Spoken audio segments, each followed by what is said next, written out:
Right breaking news చూస్తున్నాం. October 3న సుప్రీంకోర్టులో skill case వాదనలు ఉన్నందున యువగలం పాదయాత్రను నారా లోకేష్ వాయిదా వేశారు. త్వరలోనే యువగలం పాదయాత్ర తేదీలను ప్రకటించనున్నారు.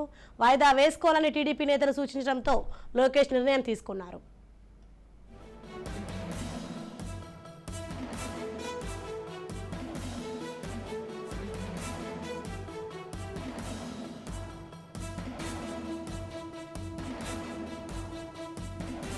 అక్టోబర్ 3న సుప్రీంకోర్టులో స్కిల్ కేసు వాదనలు ఉన్నందున యువగలం పాదయాత్ర నారా లోకేష్ వాయిదా వేశారు.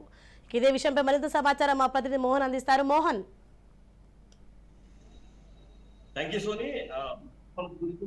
ఏదైతే లోకేష్ యువగలం పాదయాత్ర అనేది రేపు సాయంత్రం 8 గంటల నుంచి ప్రారంభంగా అయితే అధికార వర్గాలు ధృవీకరించకపోయినప్పటికీ టీడీపీ శ్రేణులు నాయకులందరూ కూడా చెప్పారు. అయితే ఇప్పుడే మనకి విశ్వసనీయ సమాచారం మేరకు ప్రస్తుతం ఒక వారం రోజులు ఈ యాత్రని వాయిదా వేయాలని చెప్పేసి మనకున్న సమాచారం అందింది.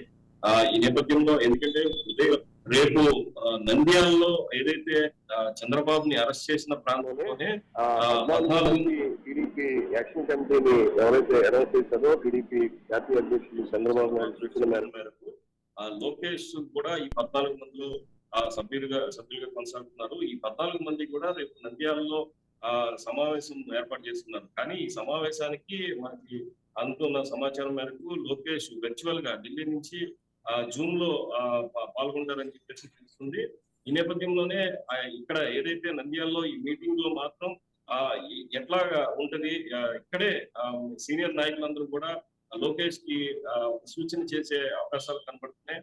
ఎందుకంటే రేపు అక్టోబర్ 3వ తారీఖున స్క్వాష్ పిటిషన్ సంబంధించి సుప్రీంకోర్టులో వాయిదా ఉన్న నేపథ్యంలో ఈ అయిన తర్వాత పాదయాత్ర స్టార్ట్ చేస్తే బాగుంటుందని చెప్పేసి సీనియర్లు అందరూ కూడా అభిప్రాయం వ్యక్తం చేస్తున్నారు.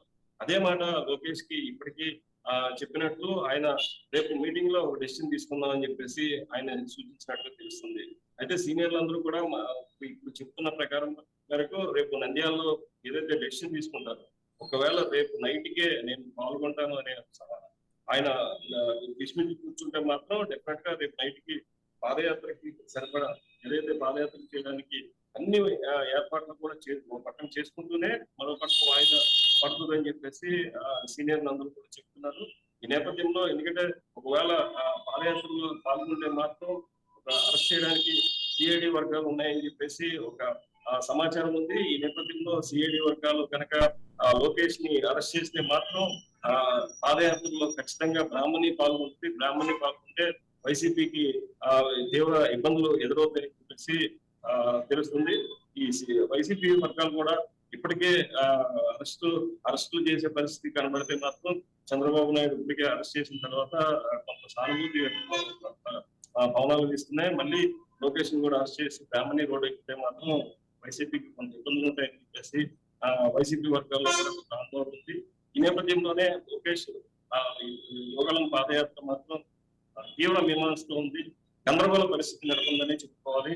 ఇది పక్క కార్యకర్తలు మాత్రం రేపు లోకేష్ యువగలం పాదయాత్ర స్టార్ట్ అవుతుందని చెప్పేసి రాష్ట్ర నలువైపుల నుంచి కూడా కార్యకర్తలందరూ కూడా రాజమండ్రి చేరుకోవడానికి సంసిద్ధంగా ఉన్నారు. కొంతమంది ఇప్పటికే చేరుకున్నారు. ఈ నేపథ్యంలో ఇక్కడ నుంచి ఏదైతే పాదయాత్ర మనం ఆపినప్పుడు చూసాం. మనం ఏదైతే కోనసీమ జిల్లా రాజోలు నియోజకవర్గం పదలాడ గ్రామం నుంచి అక్కడి నుంచి స్టార్ట్ అవుతుంది. అక్కడే అన్ని ఏర్పాట్లు కూడా చేశామని చెప్పేసి ఇప్పటికే టీడీపీ వర్గాలు కూడా చెప్తున్నారు. అయితే గందరగోళ పరిస్థితి రేపు మధ్యాహ్నం ఏదైతే నంద్యాలలో ఆ మీటింగ్ మీటింగ్ అయిన తర్వాతే క్లారిటీ వచ్చే అవకాశాలు ఉంది. ఇలాగే ఒకవైపు వైసీపీ శ్రేణుల్ని ఎదుర్కొంటూ న్యాయ పోరాటం చేస్తూ ఈ యువగలం జనాల్లో ఉండాలని చెప్పేసి ఇప్పటికీ అధినేత చంద్రబాబు సూచించినప్పటికీ పాదయాత్ర రేపు ఈవినింగ్ నైట్ 8 నుంచి స్టార్ట్ చేస్తామని చెప్పేసి ప్రకటించిన నేపథ్యంలో ఈ గందరగోళ పరిస్థితి కొనసాగుతుందని చెప్పుకోవాలి.